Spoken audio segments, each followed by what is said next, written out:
Jadi mohon maaf ya di jadwalnya kita majukan jadi jam pertama karena hari ini harus mengikuti workshop tentang kurikulum politeknik yang baru ini ya, yang ini sedang masih diacak-acak nih kurikulum kita ini ya. Mudah-mudahan nanti lebih baik tentu saja politeknik ya, Polban terutama ya. Kemudian mungkin ada kabar antara deg-degan dan senang juga ya bahwa pengajuan Polban menjadi BLU itu sudah keluar SK-nya. Jadi sekarang Polban ini tidak satker lagi pemerintah, tapi sudah mandiri dalam pengelolaannya. Ya. Nah ini memang ada keuntungan, ada kerugian ya kalau Polbannya bisa berusaha maksimal begitu mengoptimalkan sarana prasarana yang ada, tentu ini mungkin bisa berkembang dengan baik. Tapi kalau tidak bisa, bisa terpuruk gitu ya. Jadi kalau dengar yang BLU berhasil sih seperti Politeknik Batam, Politeknik PENS ya itu bagus. Tapi begitu cerita dari Politeknik Malang, terus Politeknik mana ya Pangkajennya atau apa, kasihan begitu ya, mereka berjibaku sekali kalau tidak kuat dengan industrinya. Mudah-mudahan Polban nanti berhasil ya.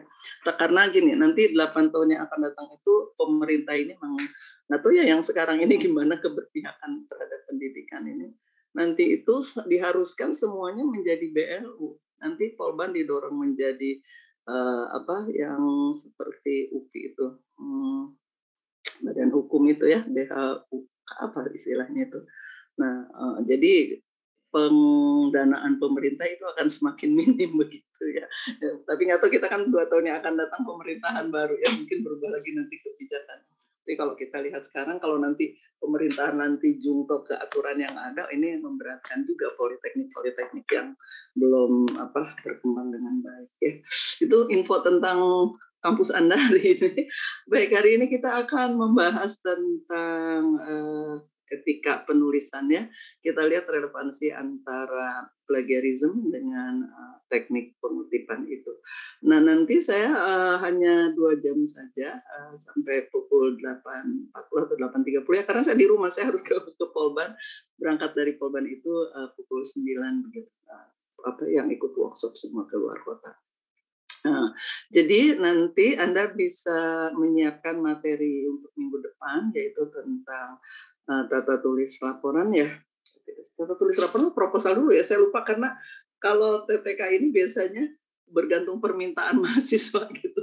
Nah, seperti misalkan yang TTPJ yang sekarang karena harus ada seminar PKL ya, sehingga mereka menggeser materi proposalnya, digeser, penulisan laporannya didahulukan. Kalau tidak salah sih di kelas ini kan tetap sesuai dengan alur materi yang diprogramkan di RPS ya, yaitu minggu depan itu pemahaman tentang penulisan laporan ilmiah ya.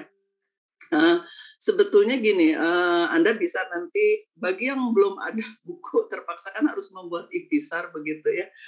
Kan sudah ada beberapa orang yang sudah membeli buku gitu ke Pak Asep ya. Jadi kita bisa sebetulnya menyiasati gini, kalau kita ada buku, mungkin untuk ikhtisar itu tidak perlu kita lakukan begitu. Tapi kalau tidak ada buku kan referensi apa yang harus saya bisa lihat dari Anda gunakan gitu. Makanya saya minta Anda mengikhtisar tentu saja dengan menyebutkan sumbernya begitu ya. Jadi kalau misalkan bukunya sudah Anda miliki, kita orientasinya kepada buku itu akan lebih mudah ya, karena buku itu kan penulisannya tentu saja sudah berbagai macam pertimbangan dibanding kita mengambil dari blog atau dari sumber-sumber di media internet yang kadang-kadang ternyata misalkan penulisnya masih anak SMA atau juga misalkan baru mahasiswa dan sebagainya ya. Jadi bisa kita siasati tidak membuat ikhtisar. Tapi karena kalau tidak salah baru 10 orang atau berapa orang ya kata Pak Asep itu. Jadi kita ya berarti yang belum ada bukunya. Nah, Anda nanti mengikhtisar ya, referensinya disebutkan dari mana. Kalau yang ada bukunya, saya kira Anda sudah bisa, saya sudah tahu gitu sumber referensi yang Anda gunakan, sehingga ketika minggu depan kita dialog atau mempelajari itu tidak terlalu banyak friksi ya, perbedaan-perbedaan begitu ya. Kemudian tugasnya kalau yang belum juga bisa berdiskusi, nanti minggu depan kita bahas begitu ya. Silakan hari ini yang akan presentasi Anda bisa gunakan share screen-nya.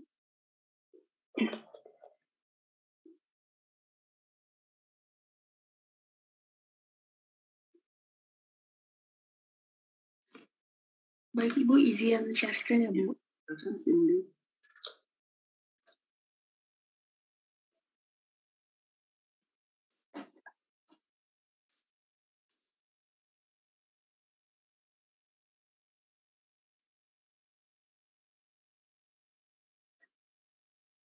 Apakah sudah muncul Ibu? Ya, sudah terlihat.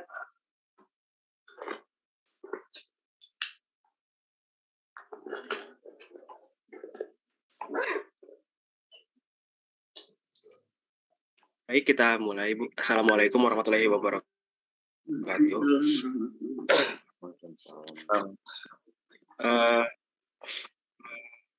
Pada minggu ini kelompok 1 akan menjelaskan mengenai etika penulisan ilmiah, di mana di antaranya itu kita juga menjelaskan mengenai anti plagiarisme dan pengutipan. Adapun kelompok 1 beranggotakan saya sendiri, Ahmad Afif Anfasa, kemudian ada Cindy Mutiara Bella, kemudian ada Isna Anissa Elviani, dan yang terakhir Muhammad Iqbal Rifansyah. Next.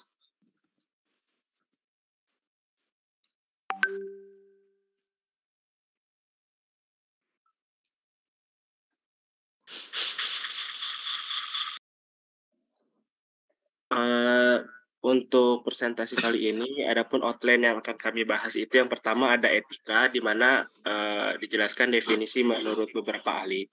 Kemudian ada yang akan kita bahas, yaitu anti plagiarisme, di mana dijelaskan bentuk pelanggaran ilmiah, definisi plagiarisme, kode etik penulis, lingkup dan pelaku plagiarisme, sanksi terhadap plagiarisme, dan strategi bagaimana menghindari plagiarisme itu.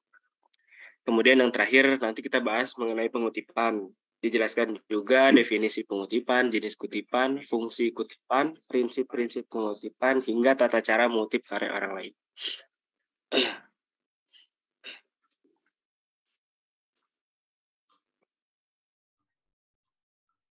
Nah, yang pertama ini ada etika. Menurut beberapa ahli, saya sebutkan yaitu WJS Purwadarminto. Pengertian etika adalah ilmu pengetahuan tentang asas-asas akhlak atau moral. Kemudian oleh Hamzah Yakub, etika adalah menyelidiki suatu perbuatan mana yang baik dan mana yang buruk. Kemudian ada Sidi Gajabla, etika adalah teori tentang perilaku atau perbuatan manusia yang dipandang dari segi baik maupun buruknya, sejauh mana dapat ditentukan oleh akal manusia. Sedangkan dari KBBI sendiri, etika itu merupakan ilmu tentang apa yang baik dan apa yang buruk, dan tentang hak dan kewajiban moral atau akhlak.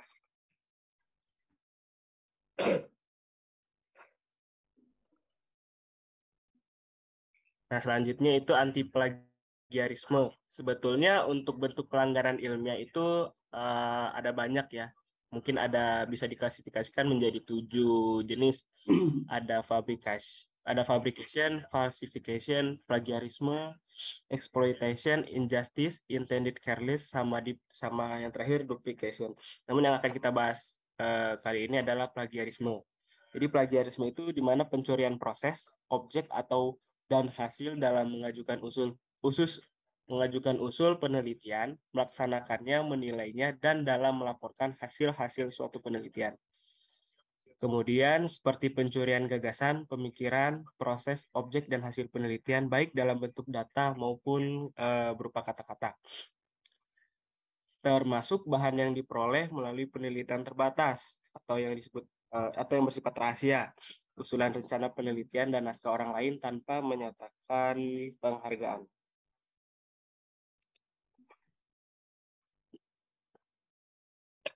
Nah, menurut Permendiknas nomor 17 tahun 2010 itu plagiarisme diatur di dalamnya, di mana plagiat itu merupakan perbuatan secara sengaja atau tidak sengaja dalam memperoleh atau mencoba memperoleh kredit atau nilai untuk suatu karya ilmiah dengan mengutip sebagian atau seluruh karya dan atau karya ilmiah pihak lain yang diakui sebagai karya ilmiahnya tanpa menyatakan sumber secara tepat dan memadai. Kemudian ada yang namanya plagiator. Plagiator ini adalah orang yang perseorang atau kelompok orang pelaku plagiat masing-masing bertindak untuk diri sendiri, untuk kelompok, dan atas nama suatu badan. Di Permendiknas nomor 17 tahun 2010 ini juga dilakukan pencegahan plagiat, yaitu tindakan preventif yang dilakukan oleh pimpinan perguruan tinggi yang bertujuan agar tidak terjadinya plagiat di lingkungan perguruan tinggi. Kemudian ada penanggulangan plagiat juga, merupakan tindakan represif yang dilakukan oleh pimpinan perguruan tinggi dengan menjatuhkan sanksi kepada plagiator di lingkungan perguruan tingginya yang bertujuan mengembalikan kredibilitas akademik perguruan tinggi yang bersangkutan. Kemudian di sini ada kode etik menulis. Yang pertama yaitu melahirkan karya orisinal, bukan jiplakan, kemudian menjaga kebenaran dan manfaat, serta makna informasi yang disebarkan sehingga tidak menyesatkan. Yang ketiga, menulis secara cermat, teliti dan tepat, serta bertanggung jawab secara akademis atas tulisannya, lalu memberi manfaat kepada masyarakat pengguna. Kemudian dalam kode etik penulis ini sendiri, dalam kaitan dengan berkala ilmiah, menjadi kewajiban bagi penulis untuk mengikuti gaya selingkung yang ditetapkan berkala yang dituju. Kemudian menerima saran-saran perbaikan dari editor berkala yang dituju, menjunjung tinggi hak, pendapat atau temuan orang lain, dan yang terakhir yaitu menyadari sepenuhnya untuk tidak melakukan pelanggaran ilmiah, falsifikasi, fabrikasi, atau plagiat. Selanjutnya, mengapa sih orang melakukan plagiarisme? Beberapa poin mengapa orang melakukan plagiarisme. Yang pertama itu mereka tidak tahu bahwa plagiarisme adalah tindakan kejahatan akademik. Lalu mereka tidak tahu juga bahwa plagiarisme adalah tindak ilegal, tetapi tidak tahu bagaimana cara menghindarinya. Kemudian yang ketiga, mereka tahu bahwa plagiarisme adalah tindak ilegal, namun mereka tetap tidak peduli. Dan yang keempat yaitu manajemen waktu yang buruk. Adapun akibat dari sanksi plagiarisme yang dilakukan yaitu bahwa plagiarisme sendiri ini termasuk ke dalam sikap mengambil yang bukan haknya, yaitu seperti amoral, merugikan orang lain, dan juga dosa. Adapun sanksi plagiarisme yang tertuang dalam bab 6 Permendiknas nomor 17 tahun 2010 mengenai pencegahan dan penanggulangan plagiat. Sanksi bagi yang terbukti melakukan plagiarisme, baik itu bagi mahasiswa maupun bagi dosen, peneliti, atau tenaga kependidikan itu sama, yaitu akan didapatkan teguran, peringatan tertulis, penundaan pemberian sebagian hak, pembatalan nilai 1 atau beberapa mata kuliah itu oleh mahasiswa, ataupun kalau bagi dosen, peneliti, atau tenaga kependidikan itu penurunan pangkat dan jabatan akademik secara fungsional, kemudian pemberhentian dengan hormat dari status sebagai mahasiswa, ataupun status sebagai dosen, peneliti, atau tenaga kependidikan, kemudian pemberhentian tidak dengan hormat dari status sebagai mahasiswa, ataupun dosen, ataupun peneliti dan tenaga kependidikan, dan pembatalan ijazah apabila mahasiswa telah lulus dari suatu program, begitupun dengan dosen, peneliti, atau tenaga kependidikan dari perguruan tinggi yang bersangkutan. Lalu bagaimana menghindari plagiarisme? Menyatakan secara jelas dan secara benar setiap saat kita menggunakan ide, pendapat, dan teori orang lain, setiap fakta, data statistik, grafik, gambar, informasi yang bukan merupakan common knowledge. Kemudian mengutip itu memberikan tanda kutipan pada tulisan atau perkataan orang lain, atau bisa disebut dengan kalimat langsung dengan tetap menyebutkan sumber. Lalu yang ketiga itu melakukan parafrase, menuliskan atau mengucapkan ide orang lain dengan kalimat kita sendiri dan tetap menyebutkan sumber. Kemudian kita masuk ke pengutipan, di mana definisi dan sumber kutipan dikatakan bahwa pengutipan merupakan salah satu aktivitas yang biasa dilakukan dalam penulisan ilmiah, dan atau pengutipan adalah pinjaman gagasan atau kalimat orang lain yang dijadikan landasan atau dukungan pendapat penulis. Yang kedua, kutipan dicantumkan sebagai wujud pertanggungjawaban moral penulis dalam hubungan keilmuan dan kelaziman karang-mengarang. Lalu sumber kutipan dapat berasal dari semua jenis referensi, baik referensi cetak maupun referensi media elektronik, bahkan dapat juga dari tuturan seseorang. Fungsi kutipan ini sendiri yaitu sebagai landasan teori, penguat pendapat penulis, penjelasan suatu uraian, dan juga bahan bukti untuk menunjang pendapat. Berikut slide yang dibacakan oleh Itsna Nisa.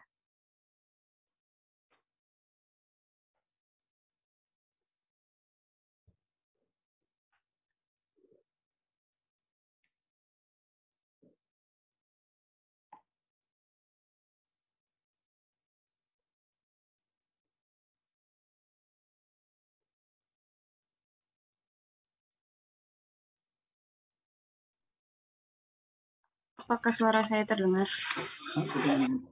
Ya, Isna terdengar. Terdengar. Maaf Ibu sebelumnya. Selanjutnya yaitu tertera mindmap mengenai pengutipan. Yang pertama itu mengenai pengertian pengutipan itu sendiri adalah kutipan adalah pinjaman gagasan atau kalimat untuk landasan atau dukungan pendapat dalam tulisan ilmiah. Lalu pengutipan itu sendiri terbagi menjadi dua jenis, yaitu kutipan langsung dan kutipan tidak langsung. Sumber dari pengutipan itu bisa terbagi menjadi dua, yaitu tertulis dan lisan. Kalau tertulis itu bisa kita dapatkan dari koran, majalah, dari internet, contohnya web atau blog, lalu ada buku dan dokumen. Sumber lainnya dari lisan yaitu bisa kita dapatkan contohnya dalam bentuk wawancara narasumber. Selanjutnya penunjukan sumber itu penulisan kutipan dibagi menjadi dua, di akhir kutipan dan di awal kutipan.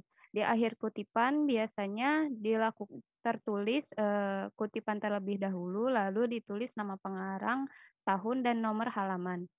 Yang kedua yaitu di awal kutipan itu biasanya tertera nama pengarang terlebih dahulu, tahun, lalu nomor halaman, lalu kalimat kutipan. Lalu pengetikan kutipan itu terbagi menjadi dua, yaitu pengutipan yang berjumlah 1-4 baris itu biasanya diintegrasikan dalam kalimat. Jika lebih dari 5 baris dipisahkan dalam naskah. Lalu untuk penunjukan sumber dengan cara lama itu terbagi menjadi 3, yaitu InNote, FootNote, dan EndNote. Penulisan dari tiga sumber cara lama itu perbedaannya yaitu perletakan nama pengarang, tahun penerbit, dan nomor halaman. Kalau InNote itu nama pengarang, tahun penerbit, dan nomor halaman terletak sesudah atau sebelum teks kutipan. Jika footnote itu, nama pengarang, tahun penerbit, dan nomor halamannya itu terletak di paling bawah halaman. Contohnya itu seperti kita kalau di Word itu istilahnya ada di footer. Nah, lalu kalau EndNote itu, nama pengarang, tahun, dan nomor halaman terletak di lembar akhir suatu tulisan. Biasanya itu contohnya seperti di halaman sebelum daftar pustaka.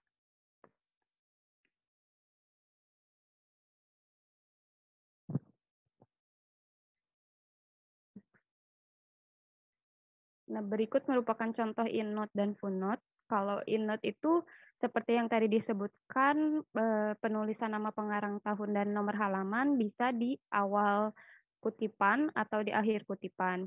Contoh yang tertera di sini yaitu tertaranya di awal sebelum kalimat pengutipan. Selanjutnya untuk contoh footnote ini, seperti yang tadi disebutkan, kalau footnote itu nama pengarang dan nomor halaman terletak pada bagian bawah halaman, seperti terlihat di gambar.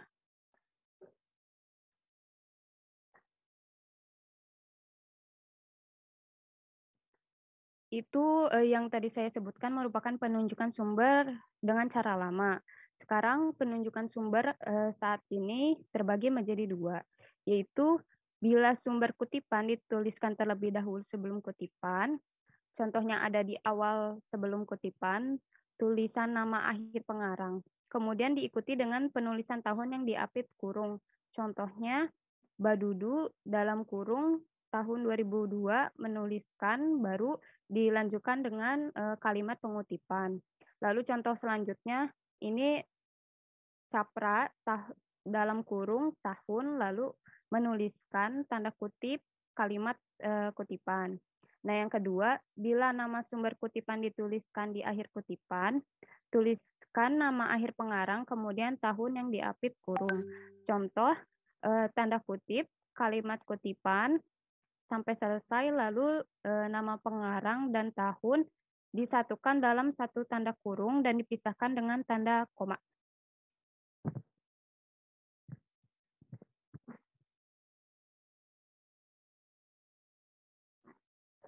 Selanjutnya akan dilanjutkan oleh Iqmal. Baik, terima kasih. Selanjutnya kita masuk ke jenis-jenis kutipan. Seperti yang tadi kami sebutkan, ada pengutipan langsung dan tidak langsung. Untuk ciri-ciri pengutipan langsung diantaranya yaitu pernyataan yang dikutip berupa definisi, pernyataan yang dikutip berupa konsep yang amat penting, pernyataan yang dikutip berupa peraturan dan perundang-undangan, pernyataan yang dikutip berupa pendapat dan yang kontroversial, pernyataan yang dikutip tidak berupa ungkapan yang berbelit-belit, dan pernyataan yang dikutip tidak berupa terlalu panjang. Untuk pengutipan yang tidak langsung diantaranya yaitu pernyataan yang dikutip tidak berupa konsep dan definisi yang penting, pernyataan yang dikutip berupa klasifikasi, pernyataan yang dikutip berupa ilustrasi dan contoh, pernyataan yang dikutip berupa ungkapan yang berbelit-belit dan membingungkan pemahaman pembaca, dan yang terakhir pernyataan yang dikutip berupa ungkapan yang sangat panjang, sehingga perlu diambil ide pokoknya saja. Kemudian ada notes untuk pengutipan tidak langsung ini dilakukan dengan memasukkannya dalam teks utama. Karena redaksinya sudah diadaptasikan dengan gaya penulis sendiri, maka tidak perlu lagi diberi tanda petik ganda. Hanya nama pengarang, tahun penerbitan, dan halaman buku sumber tetap perlu dicantumkan. Selanjutnya. Nah, kemudian kita masuk ke kaidah pengetikan kutipan langsung. Kutipan langsung kurang dari 4 baris, diantaranya harus terintegrasi atau disatukan dengan teks penulisan. Kemudian jarak antar baris spasi ganda atau 2 spasi, kutipan diapit dengan tanda kutip, dan yang terakhir di akhir kutipan diikuti dengan tanda kurung yang di dalamnya berisi nama pengarang, tahun terbit, dan halaman.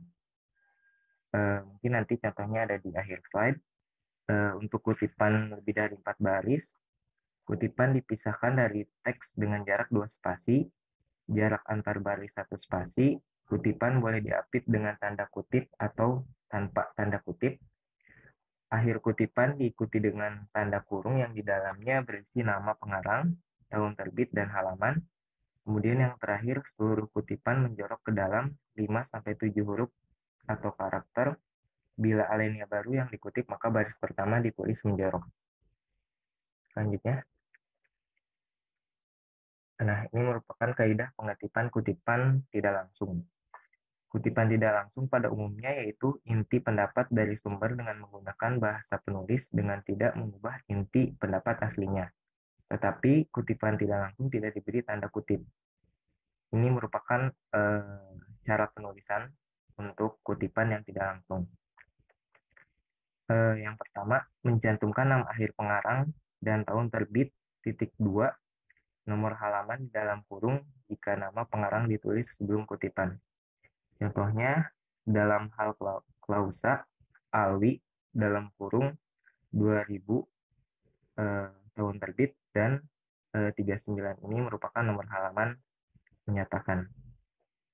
Kemudian yang kedua, mencantumkan pengantar kalimat, tampilan kutipan, dan nama akhir pengarang, tanda koma, tahun terbit, _2, dan nomor halaman di dalam kurung jika nama pengarang ditulis setelah kutipan. Contohnya, lebih tegas lagi dikatakan bahwa amoniak dikirimkan secara kontinu untuk memenuhi keperluan PT Petrokimia dan diekspor ke Filipina, India, Thailand, Korsel, dan Jepang. Ini dalam kurung penulis, Subandi, kemudian tahun terbit 1987, dan ini nomor halaman 40. Kemudian yang terakhir, jika sumber dari satu buku, penampilan kutipannya mengikuti contoh berikut ini. Contohnya, untuk menciptakan bentuk yang harmonis dan estetis diperlukan unsur-unsur yang menjadi penunjang bentuk-bentuk arsitektur. Ininya apa? untuk kutipannya nama penulis, kemudian tahun terbit dan halaman.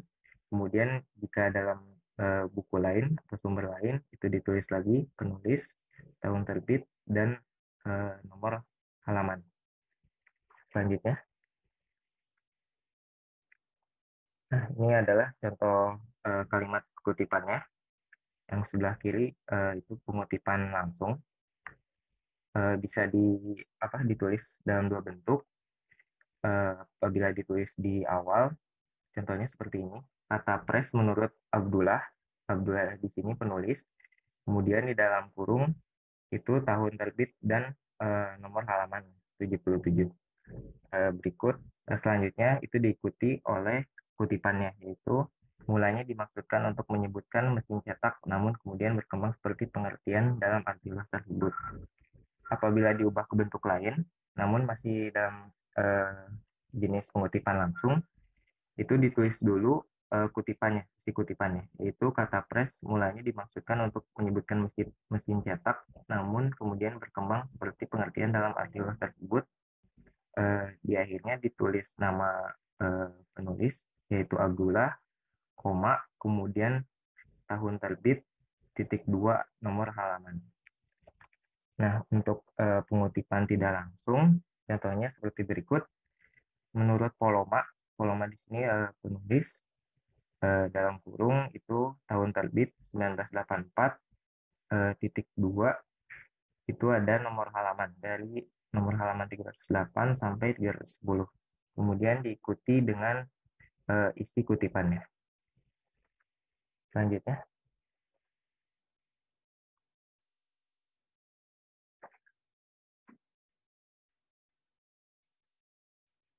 yang sebelumnya.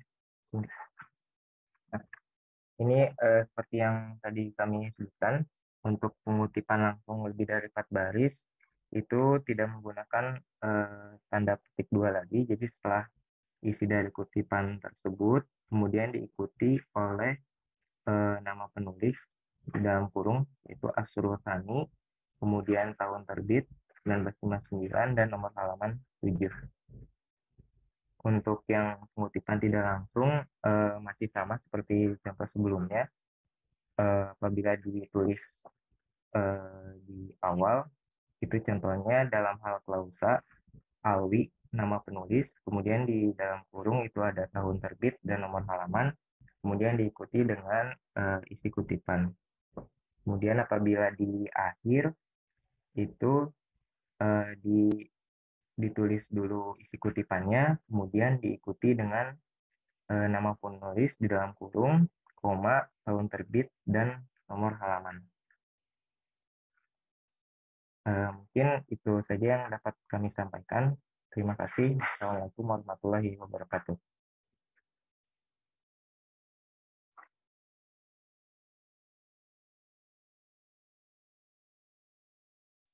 Nah, silakan tadi siapa yang memimpin ini presentasi ini, dibuka sesi dialog aja. Ya, baik, untuk teman-teman mungkin ada yang ingin menanggapi atau ingin bertanya, dipersilahkan.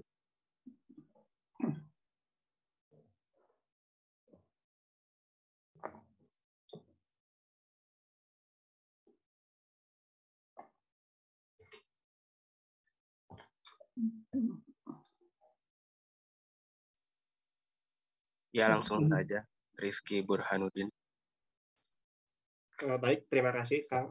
Izin bertanya terkait dengan pengutipan langsung, kan kadang kalau kita mengutip itu kadang ada yang referensinya dari buku luar gitu ya, dari bahasa Inggris. Nah, sebaiknya kalau mengutip dari referensi yang menggunakan bahasa asing, apakah pengutipannya baiknya ditranslate dulu ke bahasa Indonesia atau tetap mengikuti bahasa asing tersebut? Terima kasih. Baik, terima kasih Rizky. Kita tampung dulu, mungkin ada yang lain yang masih ingin bertanya. Persilakan.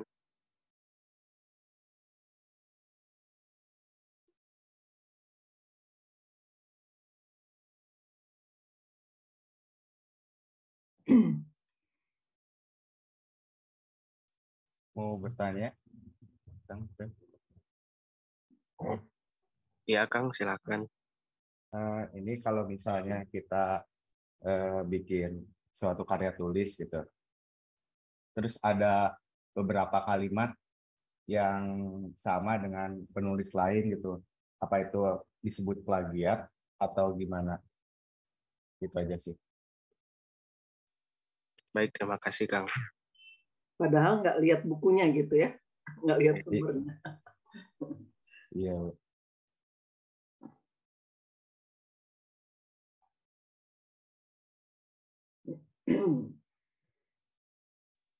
Mungkin ada lagi teman-teman.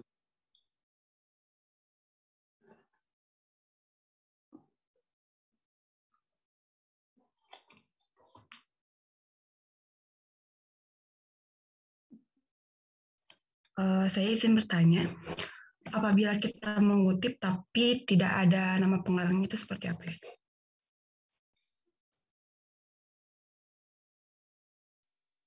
Mengutip tanpa nama pengarang maksudnya begitu? Ya, gitu.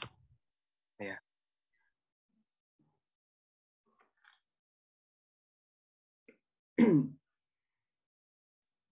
Mau bertanya lagi boleh? Boleh Kang, silakan. Ini kan yang pas ngutip tidak langsung itu kita apa namanya? Kalau misalnya ada kesalahan pengejaan gitu, kan harus pakai yang di dalam kurung SIC tanda seru itu ya. Nah Iya itu, betul Kang. nah itu ditulisnya tuh di sebelah mananya? Minta tolong dijelaskan aja. Terima kasih. Oh iya siap. Terima.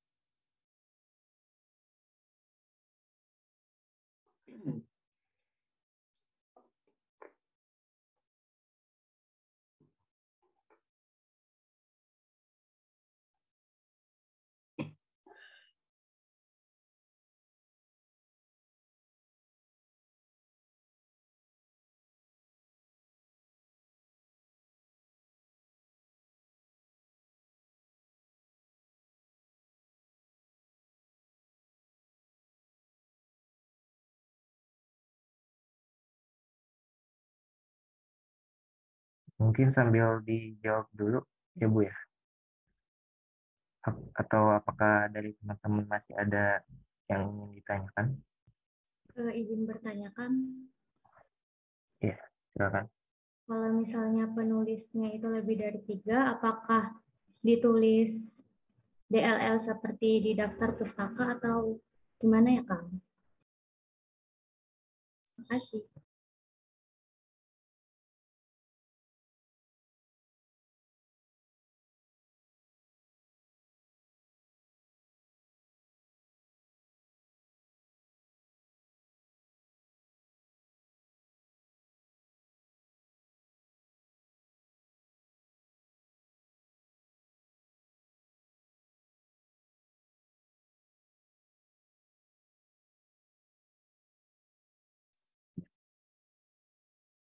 Mungkin kami coba menjawab pertanyaan yang pertama dulu. Tadi dari Kang Rizky ya. Untuk pertanyaannya yaitu eh, kalau dari buku bahasa Inggris kutipannya bahasa Inggris atau bahasa Indonesia gitu. Eh, Kalau menurut kami apabila kita mengutip eh, buku yang berbahasa asing, salah satunya contohnya berbahasa Inggris itu eh, kita harus mentranslate dulu atau menerjemahkan dulu ke dalam bahasa Indonesia. Eh, Hanya yang perlu digarisbawahi itu artinya tidak harus sesuai dengan kutipan dari bahasa Inggris tadi. Yang artinya tidak merubah isi dari kutipan tersebut.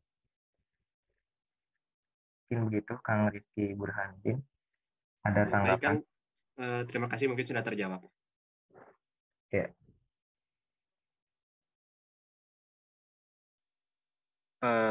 Selanjutnya saya coba jawab yang pertanyaan Kang Andar tadi, yang pertanyaan pertama Kang. Yang tadi saya rangkum pertanyaan itu mungkin bagaimana kalau kita menulis karya ilmiah gitu ya Kang, tapi ternyata tanpa kita sadari malah mengandung plagiarisme begitu ya Kang. Iya betul. Nah, mungkin eh, mungkin saja bisa terjadi, namun sebetulnya itu ada tindakan pencegahan di mana kalau misal kita kayak di Polban itu kan ada namanya kegiatan atau karya tulis ilmiah kita atau bisa berupa TA kita itu kan dilakukan Turnitin.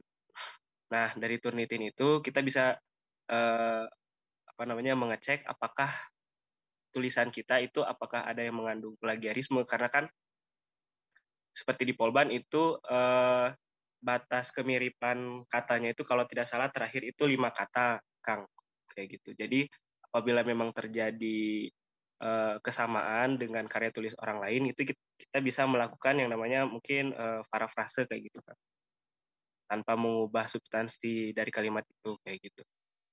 Jadi sebelum kita terbitkan karya tulis kita atau tulisan kita, jadi ada tindakan untuk pencegahan terjadinya plagiarisme dulu kayak gitu. Jadi bisa meminimalisir plagiarisme itu sendiri. Mungkin bisa menjawab, Kang. Oh, siap. Udah, terima kasih terjawab pertanyaan. Selanjutnya mengenai pertanyaan dari Firda mengenai apakah boleh mengutip tapi tidak ada nama pengarang, itu kembali lagi kepada tindakan yang tadi disebutkan, plagiarisme. Kalau plagiarisme itu tadi mengenai pengertiannya yaitu perbuatan secara sengaja atau tidak sengaja untuk memperoleh atau menilai dari untuk suatu karya tulis. Nah, sebaiknya jika kita menulis suatu tulisan karya ilmiah itu menuliskan nama pengarang. Oleh karena itu, kenapa adanya mata kuliah mengenai tata tulis karya ilmiah, yaitu itu salah satunya yaitu mencegah adanya plagiarisme sebagaimana dicantumkan pada Permendiknas nomor 17 tahun 2010. Lalu kembali lagi setelah plagiarisme yaitu mengenai kode etik penulis. Salah satu kode etik penulis yaitu melahirkan karya yang orisinal, yaitu bukan jiplakan maksudnya. Lalu yang kedua itu kode etik penulis itu mempertahankan kebenaran suatu fakta. Nah, jika kita mengutip tanpa ada nama pengarang, apakah kita bisa mempertanggungjawabkan mengenai pendapat yang kita tulis di karya ilmiah? Seperti itu. Apakah menjawab? Iya, menjawab. Terima kasih, Teh. Iya, sama-sama.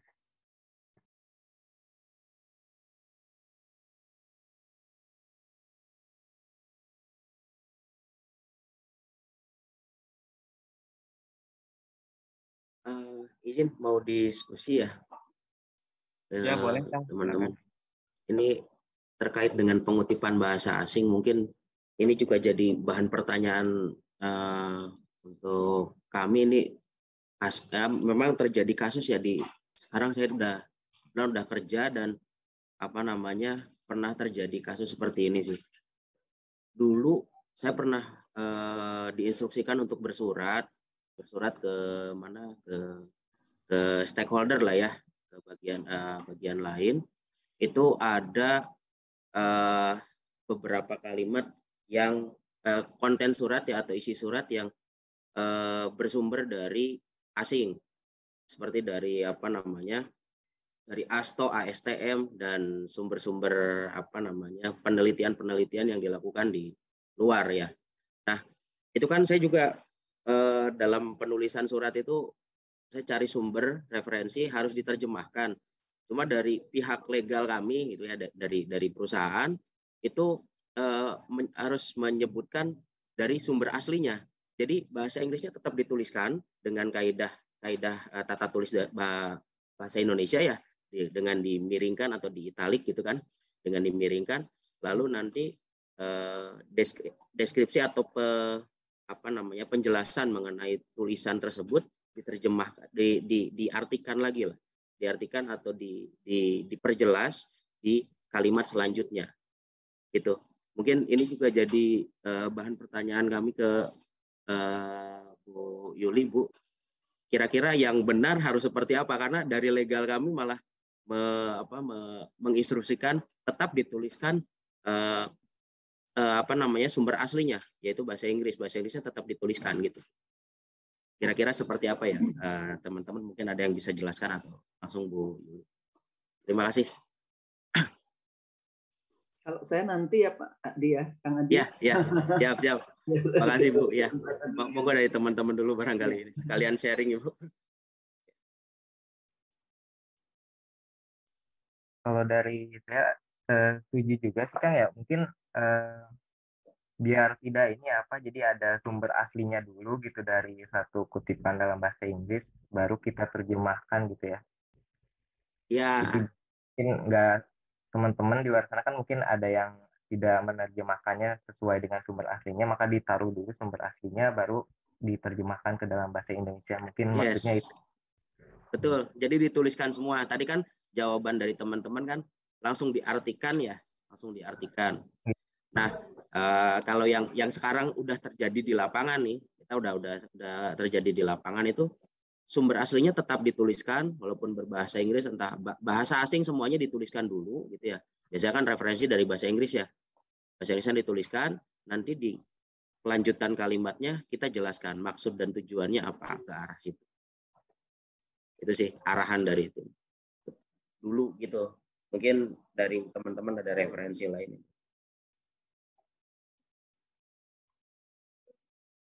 Ya, makasih Bu.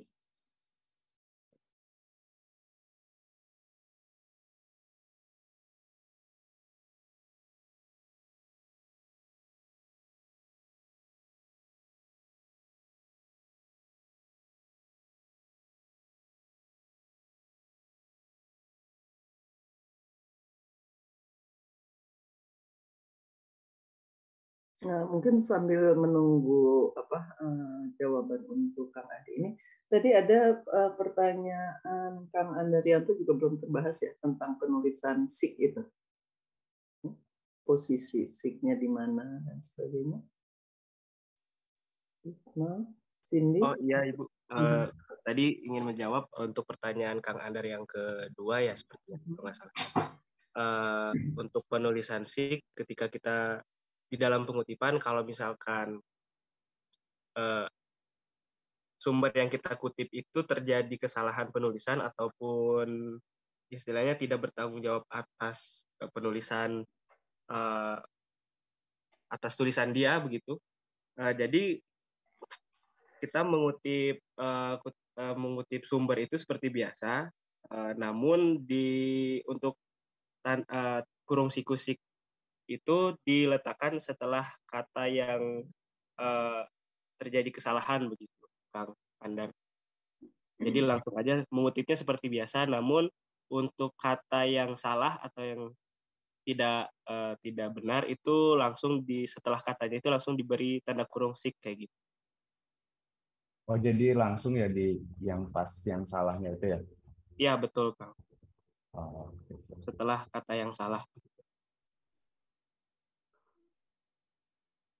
Apakah sudah menjawab? Itu. Ya, terima kasih Kang. Kemudian izin menjawab pertanyaan dia apabila mengutip mohon maaf. Apabila penulis lebih dari 3, penulisannya itu bagaimana? Apakah dengan kata dan lain-lain atau bagaimana? Izin menjawab, untuk apabila sumbernya itu lebih dari 1 buku dan lebih dari 3 penulis, penampilan kutipannya itu digunakan tanda koma, tetap menggunakan tanda koma. Misalkan lebih dari 3, tetap diikuti namanya, tanda koma, kemudian tahun dan nomor halaman jika itu pengutipan tidak langsung. Mungkin seperti itu. Apakah cukup jelas? Tadi dia yang nanya. Cukup jelas deh, makasih. Ya, sama-sama.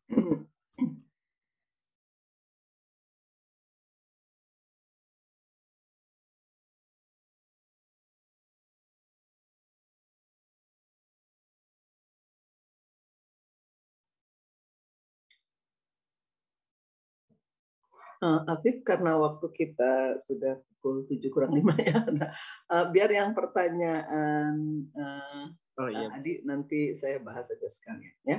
Silakan ditutup dulu. Ya, terima kasih teman-teman yang sudah mendengarkan maupun yang sudah ikut berdiskusi. Sekian penjelasan dari kelompok kami. Assalamualaikum warahmatullahi wabarakatuh. Waalaikumsalam warahmatullahi wabarakatuh. Saya lakukan revisi dulu sebentar ya yang tadi dijelaskan tentang EndNote itu ya, memberikan sumber kutipan di akhir ya, di akhir informasi. Nah, tadi dijelaskan itu adalah sebelum daftar pustaka, jadi kurang tepat ya. Jadi kalau EndNote itu tadi betul, teknik sekarang juga EndNote ya, menuliskan sumber itu setelah dikutip, langsung kita menuliskan sumber kutipannya. Kemudian yang footnote dengan teknik catatan kaki, ini sebetulnya sekarang juga boleh digunakan, hanya jarang digunakan lagi ya. Masih Jadi berlaku tidak berarti salah, ya, Bu? masih berlaku. Tidak salah kalau kita menggunakan footnote itu untuk menunjukkan sumber. Kan fungsi footnote itu ada 7 ya. Misalkan menurunkan rumus, kemudian memberikan penjelasan suatu istilah dan sebagainya. Nah, satu di antaranya itu dari 7 fungsi footnote atau catatan kaki adalah menunjukkan sumbernya. Nah, mengapa teknik catatan kaki ini tidak digunakan lagi? Karena yang pertama tidak efisien ya. Setelah kita mengutip dituliskan sumbernya di bawah. Nah, bukan berarti kalau sudah ada sumber di bawah Anda tidak menulis lagi daftar pustakanya gitu. Tetap harus menulis daftar pustakanya ya. Nah, kemudian yang kedua, jika sumber referensinya sangat banyak misalkan. Karena di dalam teknik footnote atau catatan kaki, ketika ada buku yang sama digunakan lagi dikutip, nanti tidak ditulis lagi sumbernya lengkap, tapi kita cukup menuliskan IBID. Misalkan kita mengutip di halaman 10. Nah, kita tuliskan kan lengkap sumbernya ya. Kemudian di halaman 15 kita mengutip lagi buku yang sama begitu. Kita tidak perlu lagi menuliskan sumbernya lengkap seperti di halaman 10, tapi di halaman 15 kita cukup menulis IBID 10. Artinya mengutip pada sumber kutipan yang sama di halaman 10. Nah, IBID itu singkatan dari IBIDEN ya. Nah, kemudian kan ada istilah logcit, loco, citato. Ada istilah opcit, operato, citato. Jadi sekarang misalkan gini, tadi di halaman 10 mengutip buku Imron. Di halaman 15 mengutip buku Imron. Di halaman 20 sudah ada buku orang lain, misalkan buku Irawati. Di halaman 25 Anda mengutip lagi buku Imron tadi. Nah, maka kalau tadi di halaman 15 kita IBID 10, nah di halaman 25 karena sudah ada buku lain, maka kita tuliskan adalah logcit 10. Loco citato 10 artinya mengutip sumber kutipan yang sama di halaman 10, tapi sudah tersering sumber lain. Maka itu istilahnya bukan IBID lagi gitu. Kemudian misalkan ada opcit, operato, citato, mengutip pada buku yang sama dan halamannya sama. Walaupun yang dikutipnya berbeda. Misalkan tadi buku Imron halaman 10 itu kita mengutip definisi misalkan. Nah, di halaman 50 kita mengutip lagi tidak mengutip definisi tadi ya, tapi mengutip hal lainnya. Tapi halamannya sama yang dikutip dalam buku Imron itu. Maka istilahnya adalah opcit, operato, citato. Kalau sumber referensinya mungkin hanya 10 ya, jarang kesalahan terjadi karena sedikit. Tapi kalau sudah biasanya di atas 20, kadang-kadang saya pernah misalkan melihat ya, membaca gitu ketika ada catatan kaki, seingat saya gitu definisi itu tuh bukan milik misalkan Imron tadi gitu ya. Nah, saya lihat lagi gitu ternyata betul, jadi dia salah merujuknya. Harusnya IBID-nya itu bukan ke IBID Imron misalkan, tapi ke IBID yang halaman 12 dan sebagainya. Maka inilah yang menyebabkan teknik catatan kaki jarang digunakan oleh para penulis ilmiah sekarang. Tapi bukan berarti dilarang ya atau tidak boleh. Nah, kemudian tadi yang tentang EndNote itu ya. Jadi bukan di akhir sebuah buku kemudian baru dituliskan sumbernya, tidak. Jadi dalam setiap pokok pembahasan, misalkan kalau ada bukunya dibagi per bab misalkan. Jadi di akhir bab itu ada nanti seperti daftar pustaka lagi gitu ya. Pernah lihat mungkin seperti itu? Ada bab, misalkan buku ada 10 bab, kemudian tuh di akhir setiap bab itu ada referensi yang digunakannya. Nah, itu menunjukkan sumber kutipan yang digunakan di dalam bab tersebut. Nah, nanti dalam keseluruhan di daftar pustakanya itu tetap ada. Jadi bukan yang di akhir seperti itu menunjukkan daftar pustakanya, bukan. Tapi itu adalah sumber-sumber kutipan yang digunakan di dalam bab tersebut. Jadi nanti di setiap akhir bab itu ada ya. Jadi bukan di akhir sebuah buku menjelang daftar pustaka. Itu ralatnya. Kemudian tadi teknik mengetik ya, mengetik contoh dari kutipan langsung ya tadi yang diungkapkan oleh Iqmal kalau tidak salah. Jadi kalau 4 kutipan langsung maksimal 4 baris kan diintegrasikan ke dalam naskah. Apa penandanya? Tanda kutip. Jadi kalau ada dalam sebuah teks naskah ada tanda kutip, berarti itu kutipan langsung, kalimat orang lain, bukan kalimat penulis. Nah, bagaimana kalau misalkan lebih dari 4 baris, artinya minimal 5 baris. Tadi sudah benar, dipisahkan dari naskah, ya dari naskah. Tapi pemaragrafannya itu juga terpisah, jadi dia lebih menjorok. Jadi kalau Anda misalkan memulai awar marginnya, misalkan di di 4 ya, marginnya 443 misalkan gitu ya. Nah, ketika Anda menulis naskah itu kan di margin yang 443 tadi. Nah, sekarang menulis kutipan itu marginnya tidak sama. Kalau contoh tadi kan marginnya sama ya, dia harus menjorok. Jadi akan terlihat, oh ini kutipan orang lain, oh ini kalimat orang lain. Kemudian di dalam kutipan yang lebih 5 baris, tanda kutip itu tentatif, boleh ada, boleh tidak. Anda tidak memunculkan tanda kutip, boleh. Anda memunculkan tanda kutip, boleh. Sama seperti yang 4 baris tadi. Tapi yang harus kita perhatikan adalah spasinya.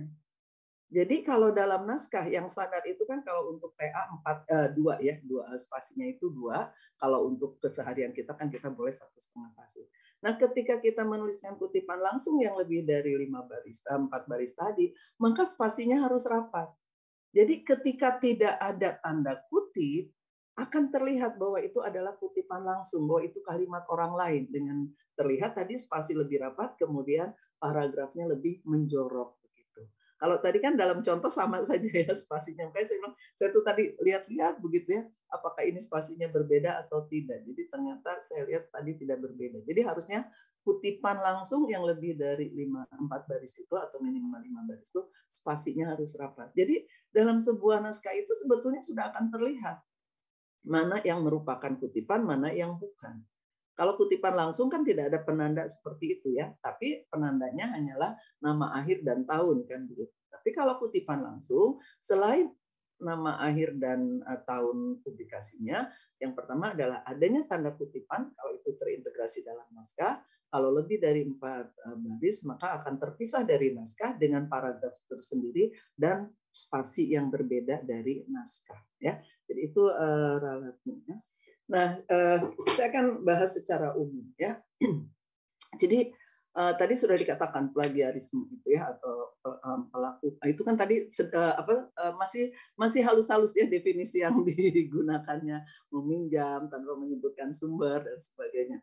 Profesor Sujono, dosen UGM, itu mendefinisikan plagiat itu sangat kasar sekali. Dikatakan perampokan intelektual, katanya gitu ya.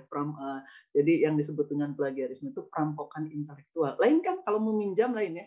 Meminjam nggak bicara, meminjam tidak menunjukkan sumber, atau misalkan mencuri lain juga maknanya nilai rasanya masih biasa-biasa saja.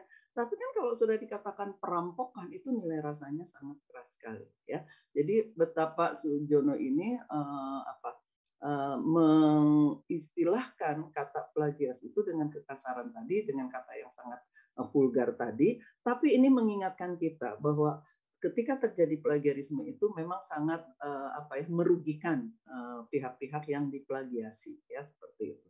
Jadi jangan melakukan perampokan intelektual begitu ya. Nah, untuk menangani plagiasi ini satu diantaranya adalah dengan cara kita menunjukkan sumber kutipan, yaitu dengan teknik pengutipan tadi ya. Jadi relevansi antara plagiarisme dengan kutipan bahwa kutipan ini bisa mencegah terjadinya plagiasi. Nah, tentu saja ketika kita mengutip itu aturan-aturannya harus dipatuhi, kan sangat sederhana sebetulnya.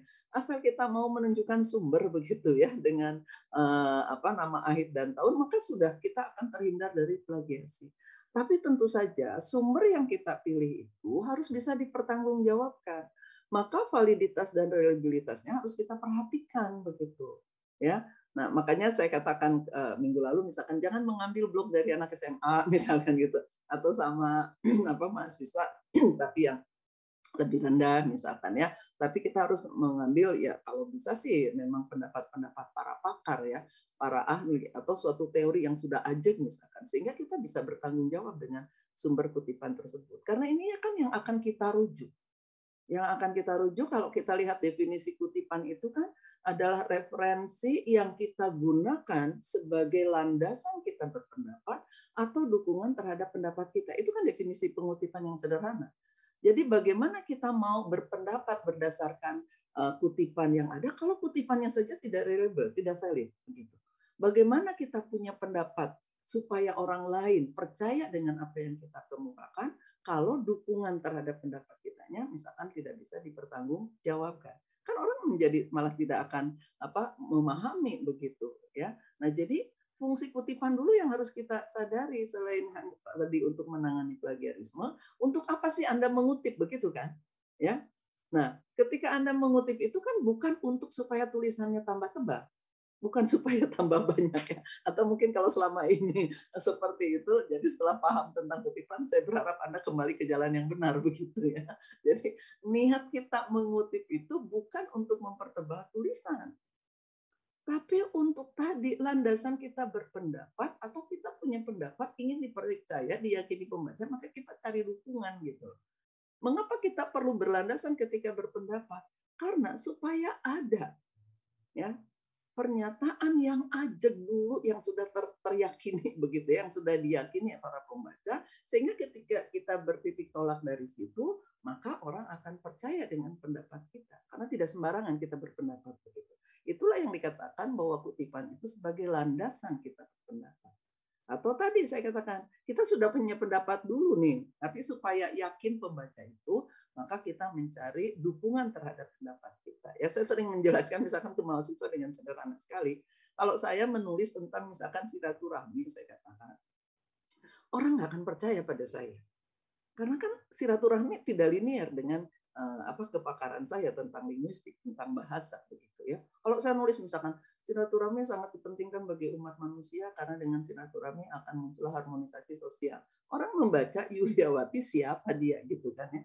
Kemudian dia misalkan mencari biodata saya, ini seorang linguis kok bukan sosiolog. Kan begitu nanti. Nah, apalagi kalau kita masih mahasiswa kan seperti itu ya. Nah, jadi saya sudah punya pendapat itu. Supaya pendapat ini diyakini, maka saya cari dukungan dari para ahli. Misalkan saya akan ambil buku dari Schopenhauer, Kecil Itu Indah ya, sosiolog Jerman. Saya akan ambil misalkan dari sosiolog Jerman, sosiolog Indonesia.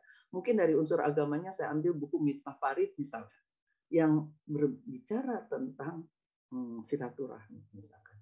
Nah, sehingga ketika orang tadi membaca pendapat saya, karena saya kutip misalkan pendapat-pendapat para ahli yang memang kepakarannya sudah tadi teruji begitu ya, atau referensinya memang sudah valid dan reliable, maka orang percaya, oh betul ya, karena para ahli juga mengemukakan hal yang sama begitu.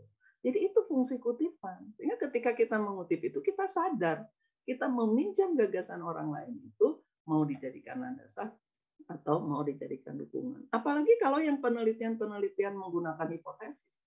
Perumusan hipotesis itu kan harus berdasarkan postulat atau anggapan dasar. Postulat atau anggapan dasarnya kan harus memang sudah betul-betul teruji.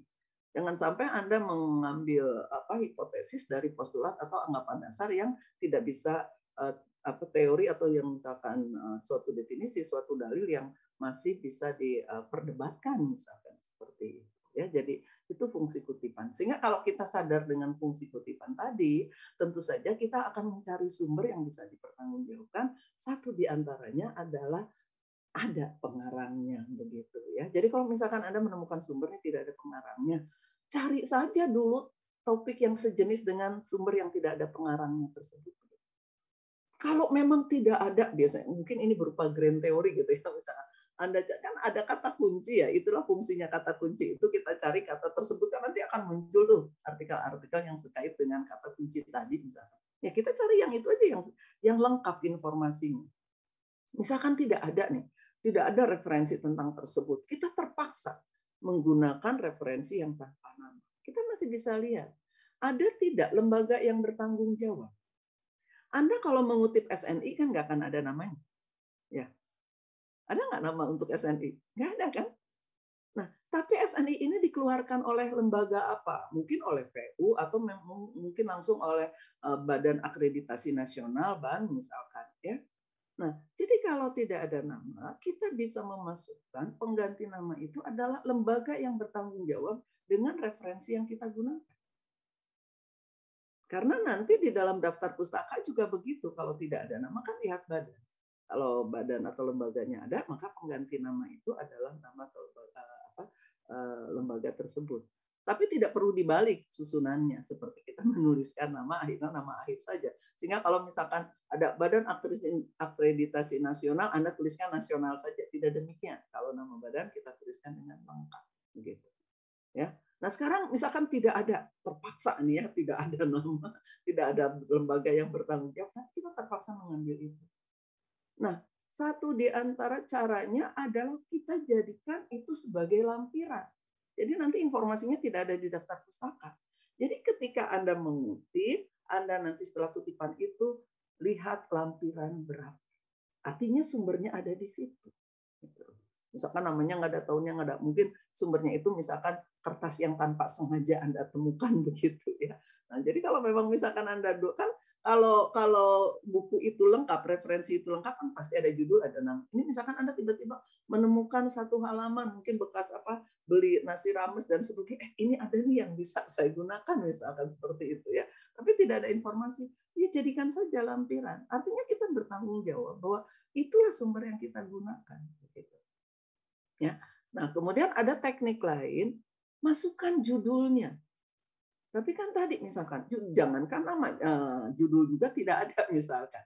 Nah kalau tidak ada judul tadi lampiran. Tapi kalau misalkan Anda menemukan judul itu pasti kalau sebuah tulisan, misalkan kalau artikel ya, begitu judul kan namanya ada di bawah. Kecuali Anda menggunakan buku misalkan ya, kalau referensinya oh ternyata ini buku ya, berarti kan harus satu buku itu. Dalam buku itu pasti ada nama. Tidak mungkin tidak ada nama. Kecuali tadi ya misalkan dalam dokumen dan sebagainya, kalau dokumen pasti ada lembaga. Itulah kredibilitas yang harus kita pertanggungjawabkan dari sumber kutipan kita. Begitu, ya. Nah, kemudian kita lihat tadi sumbernya bisa lisan, bisa tulisan. Kemudian ada jenisnya yaitu bisa langsung dan tidak langsung. Bagaimana hubungan ini? Ketika Anda misalkan Anda ini punya sumber tertulis berupa jurnal, ada jenis kutipan. Atau Anda mendengarkan suatu seminar, penjelasan dalam suatu seminar. Oh, pendapat ini tuh kayaknya tepat sekali untuk misalkan saya jadikan landasan dalam penelitian saya. Gitu. Nah, Anda kan berpikir dengan jenis. Atau dibalik sekarang, Anda mau mengutip, sudah Anda niatkan mau menggunakan misalkan jenis kutipan langsung, kan ada hubungannya dengan sumber. Silakan, bagaimana hubungan antara sumber kutipan dengan jenis kutipan? Teknik belajar tuh gitu ya. Jadi jangan coba menjawab, Bu. Silakan, mungkin kalau misalkan sumber yang kita dapat itu berupa lisan, berarti jenis kutipan yang kita gunakan itu kutipan tidak langsung.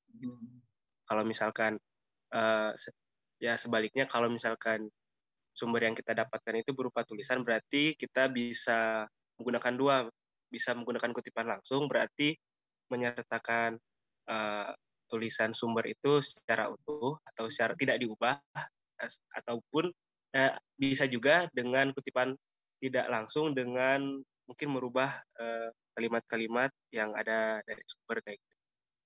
Ya. Ya, jadi kalau kita sudah tahu sumber kutipan kita, nah kita menentukan jenis kutipannya. Jadi kalau kutipannya tadi, kalau sumbernya misalkan berupa tertulis, Anda bisa membuat kedua jenis kutipan itu. Baik itu kutipan langsung maupun tidak langsung. Tapi kalau sumber Anda lisan, maka Anda tidak bisa membuat kutipan langsung. Hanya Anda bisa buat kutipan tidak langsung. Mungkin Anda beralasan, bukan sekarang teknologi ada, rekam aja. Kalau kita rekam kan kita bisa sama persis kan gitu ya. Nah, disinilah dalam bahasa lisan pasti ada nuansa makna. Ketika dia berintonasinya berbeda dengan yang Anda maksud, Anda makna, itu pun sudah akan berbeda makna. Maka dalam sumber yang berupa tuturan atau penjelasan itu, karena tadi kemungkinan ada nuansa makna, maka kita tidak diperbolehkan melakukan pengutipan langsung. Jadi walaupun sudah Anda rekam, bisa Anda tulis kata per kata sama persis, tapi intonasinya kan Anda belum tahu. Apakah di situ harus ada koma, apakah di situ akan misalkan tanda titik dan sebagainya. Nah, makanya ketika sumber itu tidak langsung hanya bisa dibuat dalam kutipan tidak langsung kalau sumbernya itu adalah lisan. Jadi itu hubungannya. Jadi tidak sembarangan kita ya suka-suka aja. Oh, sekarang saya mau kutipan langsung ya Anda tuliskan misalkan. Saya sekarang mau kutipan tidak langsung, tidak bisa demikian. Jadi hubungan antara sumber dengan jenis kutipan itu adalah seperti tadi, begitu ya. Untuk menentukan jenis kutipan, maka sumbernya juga harus jelas, begitu ya. Nah, kemudian tadi ada yang berkaitan dengan bagaimana kalau misalkan sekarang sumbernya itu dari bahasa asing. Nah, tadi sebetulnya Anda pikirkan dulu ini sumbernya tertulis atau penjelasan. Kalau tertulis, kalau Anda mau membuat kutipan langsung, kita tidak boleh mengubah bahasa. Jadi Anda kutip, Anda pindahkan. Karena kutipan langsung. Berarti bahasanya adalah dalam bahasa sumber tersebut. Jadi kalau sumbernya adalah bahasa Inggris, ya tulisan bahasa Inggris. Kalau sumbernya bahasa Sunda, ya kita bahasa Sunda juga. Kan kutipan langsung itu memindahkan kalimat orang lain sama persis. Jadi ketika Anda membuat kutipan langsung, maka teksnya itu pasti dalam bahasa sumber tersebut.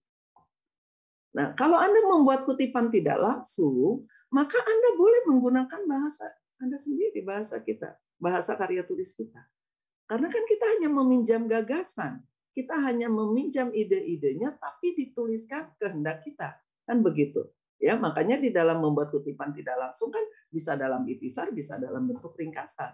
Maka gayanya, kemudian sudut pandangnya, atau juga bahasa dan sebagainya bergantung kepada kita yang mengutip itu. Kalau membuat kutipan tidak langsung. Mungkin pengalaman tadi ya Kang Adi itu misalkan karena misalkan ini adalah kita menggunakan karya tulis orang lain ya supaya tidak salah interpretasinya, maka tuliskan dulu kutipan langsung dari sumber tersebut, barulah kita menjelaskan dengan bahasa kita. Mungkin takut ada perbedaan makna ya, karena ada ungkapan Itali yang mengatakan begini, penerjemah itu pengkhianat. Tresur and tredur ya gitu. Jadi kalau dalam ungkapan bahasa Italia itu adalah penerjemah itu pengkhianat. Karena apa? Mungkin saja interpretasi penerjemah itu berbeda dengan yang dituliskan oleh penulis tersebut gitu. Sehingga ketika kita membacanya, karena kita membaca terjemahan misalkan tidak membaca aslinya, kan informasi yang kita dapatkan adalah informasi pemahaman penerjemah begitu. Jadi makanya dalam tadi bahasa Italia ada yang ungkapan seperti tadi itu betul sekali ya.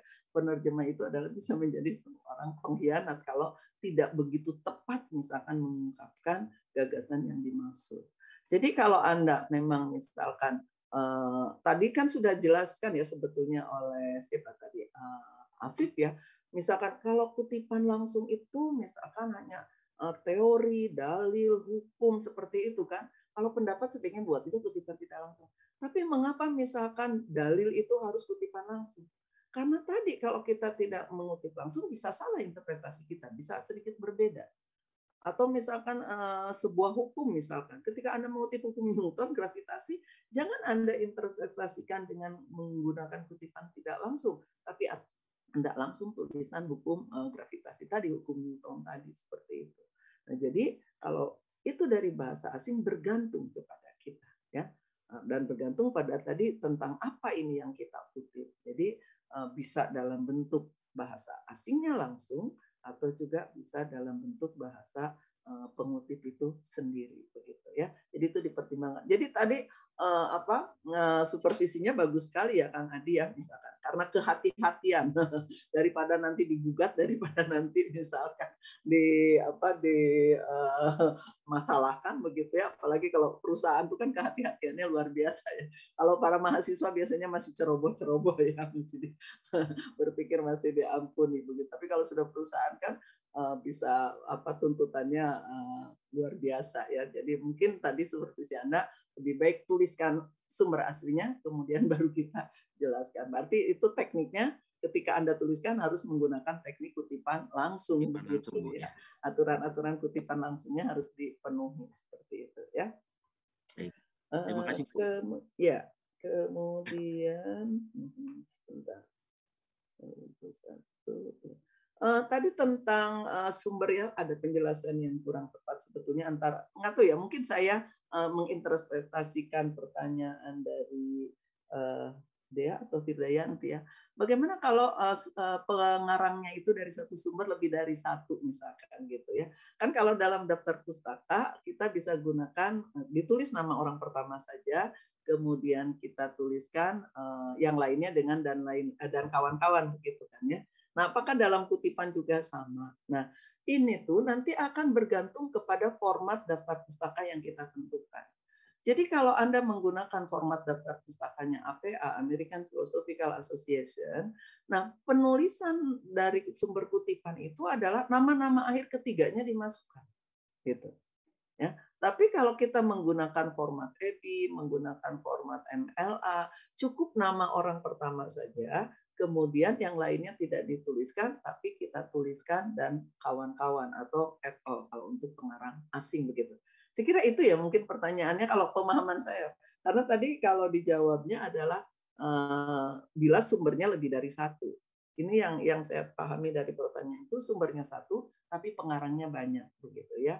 Nah kalau sumbernya satu, pengarangnya banyak, misalkan kalau dua kan tetap nama akhir keduanya. Makanya kalau dalam APA itu menggunakan simbol dengan dan itu, ya misalkan Williams dan misalkan Andy misalkan begitu ya. Yaitu nama-nama akhirnya saja. Tapi kalau dalam bahasa Indonesia kan cukup nama orang pertama saja, berarti nama akhir orang pertama saja yang kita tuliskan.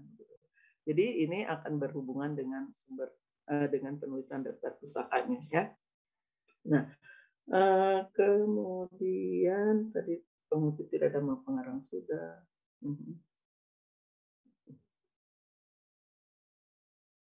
Lagi ya, kira-kira sudah ya kalau yang lain tadi sudah terjelaskan. Ya, catatan saya itu yang perlu saya berikan evaluasi atau tambahan.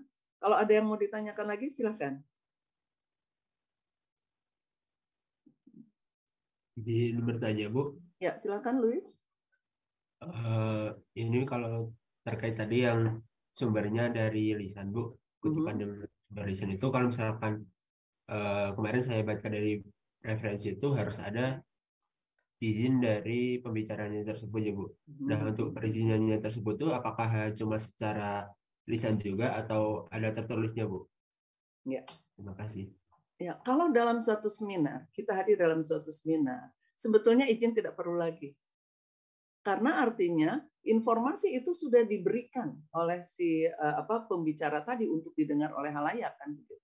Maka izin tidak perlu kita sampaikan, tapi di situ kita memberikan informasi kepada pembaca saat apa ahli tersebut atau juga sumber yang menyatakan itu diungkapkan begitu. Maka istilahnya apa ya? Momen atau acaranya, acara seminarnya harus kita ungkapkan.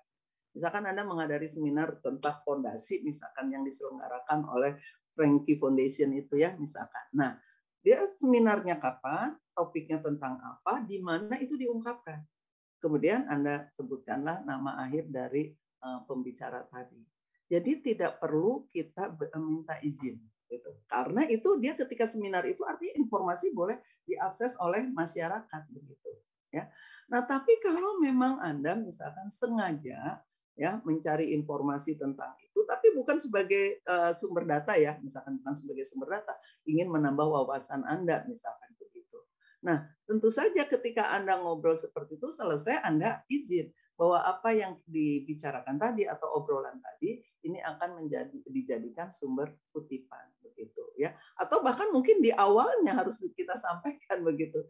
Karena misalkan saya menemui Bapak untuk memperoleh informasi wawasan yang lebih luas misalkan. Saya mohon izin nanti apa yang misalkan Bapak sampaikan itu mungkin akan menjadi sumber kutipan saya, sumber gagasan yang akan saya jadikan dukungan misalkan itu bisa diungkapkan di awal. Begitu Luis ya. Jadi tidak perlu kalau misalkan izinnya harus secara tertulis, tidak perlu.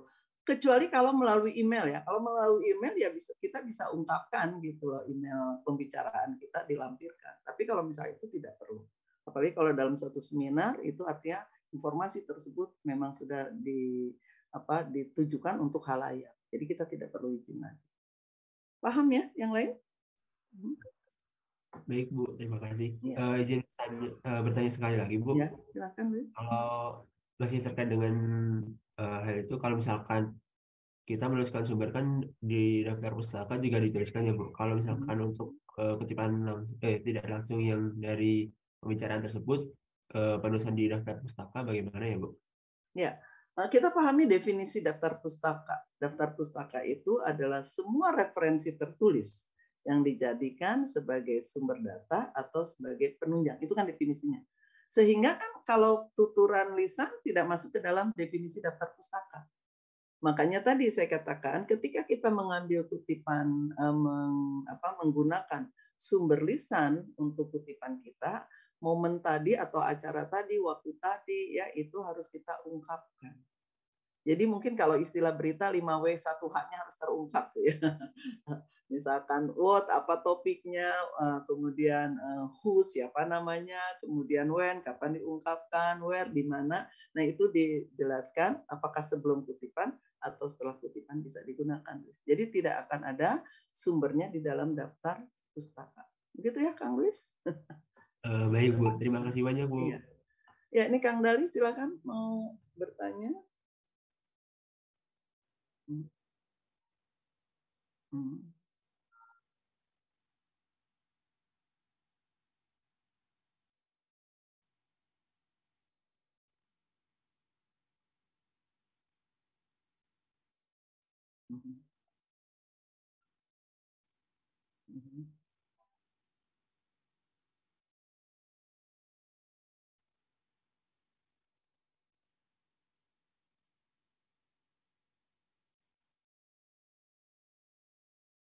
Iya, harus. Karena kan kalau definisi kutipan tidak langsung itu meminjam gagasan atau ide orang lain yang dimasukkan ke dalam naskah kita dengan kalimat kita sendiri. Jadi memang di sini harus ada kejujuran kita sebagai masyarakat ilmiah begitu. Kalau memang kita menggunakan, jangankan ketika sudah punya gagasan kemudian dituliskannya, ketika kita awal misalkan mencari topik saja, kalau kita menggunakan sekian referensi itu harusnya nanti masuk ke dalam daftar pustaka tuh, ya misalkan.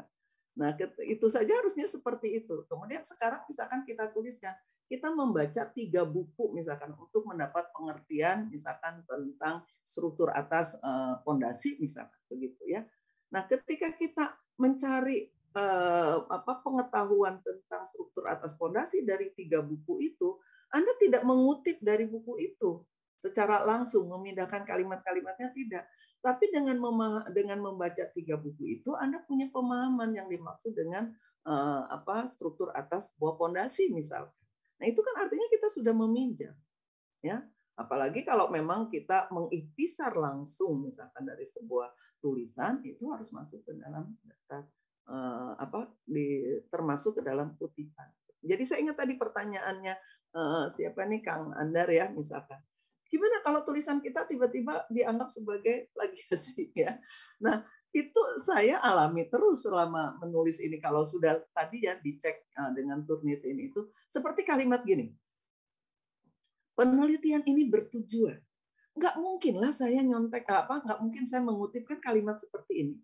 Ya, penelitian ini bertujuan, kemudian titik-titik.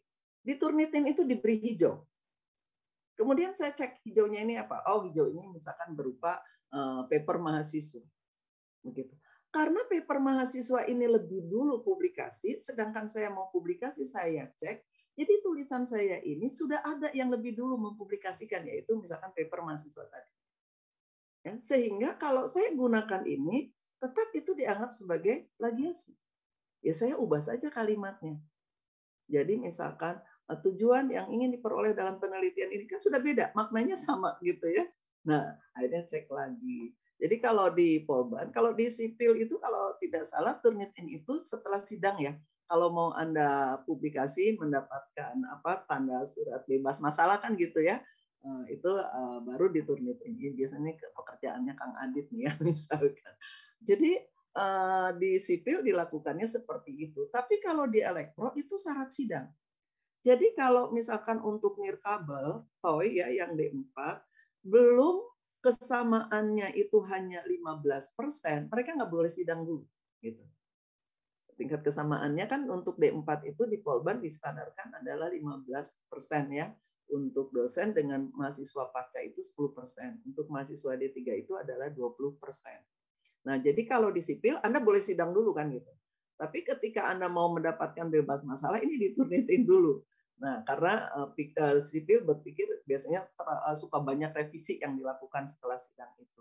Nah, sehingga ketika Anda misalkan hasil turnitinnya adalah lebih dari 15, Kang Adit kan minta diperbaiki lagi ya, mungkin diubah struktur kata dan sebagainya, ganti pilihan kata dan sebagainya begitu. Jadi itu yang terjadi Kang Andar. Kadang-kadang kita memang tidak mengutip ya, itu mungkin gaya kita, tapi ternyata gaya kita sudah didahului oleh orang lain yang cepat publikasinya begitu ya. Seperti menulis daftar pustaka ya. Menulis daftar pustaka kalau referensinya sama kan pasti akan sama. Iya kan? Misalkan saya menggunakan buku ini nih, misalkan nih ada quantum rating ya, misalnya. Saya gunakan buku ini. Ini jadi di daftar pustaka kan ada. Buku ini kan pasti digunakan orang lain juga. Saya nggak mengutip tulisan orang lain, saya menuliskan sumbernya. Gitu. Nah, ini di dalam Turnitin, kalau dengan daftar pustakanya juga di Turnitin, ini pasti akan semua kena. Gitu. Jadi ada hijau, ada ungu dan sebagainya, nanti merujuk ke yang mana begitu ya. Nah, jadi sekarang ini ada beberapa jurnal ya, penerbit jurnal itu yang minta juga daftar pustakanya itu masuk ke dalam Turnitin. Kalau di Polban kan di blok, daftar pustaka tidak dimasukkan karena pasti akan sama begitu. Ya, jadi naskah saja yang di Turnitin. Itu ada yang seperti itu. Kemudian mereka juga padahal menstandarkan penulisan formatnya. Misalkan minta format Vancouver atau minta format Harvard. Ya pasti akan sama. Jadi mereka memperbesar misalkan tingkat kesamaannya 20% boleh, tapi daftar pustakanya juga masuk di Turnitin. Ya pasti akan besar sehingga nanti tulisannya menjadi Turnitinnya kecil begitu. Itu siasat-siasat mereka. Karena kadang-kadang orang gini, begitu melihat misalkan etika penulisannya ya di situ tingkat kesamaan hanya 10%. Orang kadang-kadang sudah malas mengirim ke situ. Kan berat sekali untuk mencapai 10% itu sebetulnya ya tingkat kesamaan itu. Sehingga dia cari aja lah yang sekitar 20 atau 25 gitu. Ternyata yang 20-25 kalau saya cermati gitu ya jurnalnya, oh dia memasukkan daftar pustaka, pasti akan besar. Seperti saya misalkan kalau sebelum publikasi kan saya minta Turnitin dulu ya. Misalkan tulisan saya 35. Ya daftar pustakanya aja sampai 20, berarti kan yang naskahnya 15 gitu loh. Ya setelah dibuang, jadi sekarang itu kalau saya minta ke staf untuk diturnitin, dia akan memasukkan 2. Bu, ini hasil Turnitin yang tanpa daftar pustaka, ini yang daftar pustaka begitu ya. Dilakukan seperti itu. Itu sering terjadi, begitu kita tidak mengutip, tapi ternyata setelah dilakukan pengecekan kesamaan, itu menjadi sama. Saya kemarin membaca suatu artikel ya di YouTube, bukan di YouTube ya Pak ya, pokoknya di internet begitu ya. Ini tentang itu Turnitin begitu ya. Nah kalau pendapat yang kemarin menulis tentang itu, seharusnya seperti teori atau dalil atau hukum itu tidak kena Turnitin. Karena tadi kaitannya dengan kutipan langsung. Kalau di Turnitin kan, apakah itu kutipan langsung atau bukan itu akan terblok gitu ya. Nah, mungkin akan lebih ini checker ya, bukan checker. Satu lagi. Kalau checker hampir sama kualitasnya dengan Turnitin. Ada satu lagi yang dulu pernah Polban sewa gitu ya untuk mengecek itu, memang sewa per tahunnya 500 juta ya.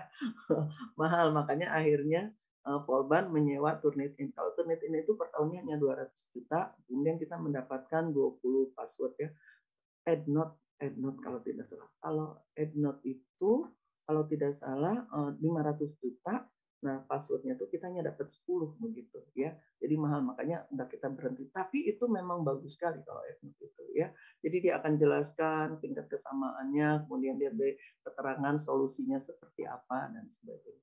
Sebetulnya untuk mengecek tingkat kesamaan itu banyak sekarang aplikasi ya, selain checker tadi, EndNote, kemudian Turnitin, saya lihat banyak ya. Tapi memang yang sekarang Turnitin juga saya lihat ada yang gratis ya, yang bisa, tapi memang tidak seakurat yang kalau kita sewa begitu ya, seperti itu. Itu Kang Dali, mudah-mudahan bisa ya Anda paham. Ada lagi yang lain? Kalau tidak ada, ini sudah tinggal 5 menit lagi. Saya sudah juga di SMS ditunggu katanya di Polban begitu ya. Jadi untuk hari ini kita akan akhiri tatap mukanya. Tolong dibukanya, kita screenshot dulu. Kemudian Anda bisa berdiskusikan tentang materi yang kemarin, latihan yang saya berikan tentang pengutipan. Di sana ada ya, saya berikan satu soal juga, pengutipan dari sumber lisan yang disampaikan dalam sebuah seminar begitu ya. Nah, kemudian Anda bisa juga mengisi 2 jam pertemuan yang akan datang ini dengan mengiktikar materi untuk minggu depan ya, mengiktikar, atau juga yang kelompok 2 mempersiapkan pembuatan PPT ini ya. Nanti kalau sudah misalkan banyak yang memiliki buku, mungkin beberapa materi nggak perlu diiktisar, tapi kita diskusi dengan buku itu begitu ya, materi yang ada di dalam buku. Burhan bisa dibuka. Haika. Ibu mau bertanya, Bu. Oh iya, silakan. Jadi untuk ikhtisar tugasnya itu tentang penulisan ilmiah ya, Bu? Ya, nanti dilihat di silabus yang Ibu itu ya. Karena saya katakan tadi ada, kalau mahasiswa ini sesuai dengan kebutuhan, jadi digeser-geser materinya begitu ya. Kalau Anda kan tidak ya, jadi sesuai dengan yang kita rancang. Kemudian kalau yang membuat ikhtisar dengan tulisan dengan naskah, bentuk naskah ya, Anda dengan tulisan tangannya nanti di-scan atau di-foto begitu. Kalau Anda membuat dengan format misalkan mind mapping atau juga bagan dan sebagainya, Anda boleh gunakan aplikasi ya, seperti itu. Ya, kita screenshot dulu. 1, 2, 3.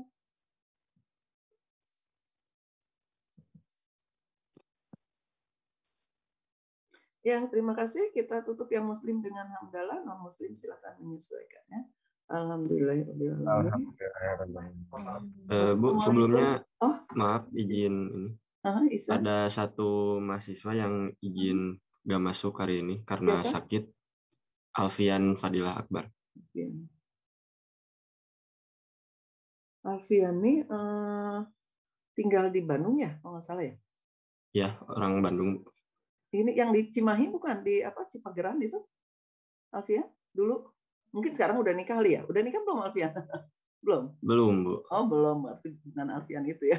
Dulu saya pernah diundang mahasiswa nikah namanya Alfian juga soalnya. Dikira Alfian itu yang undang saya nikah.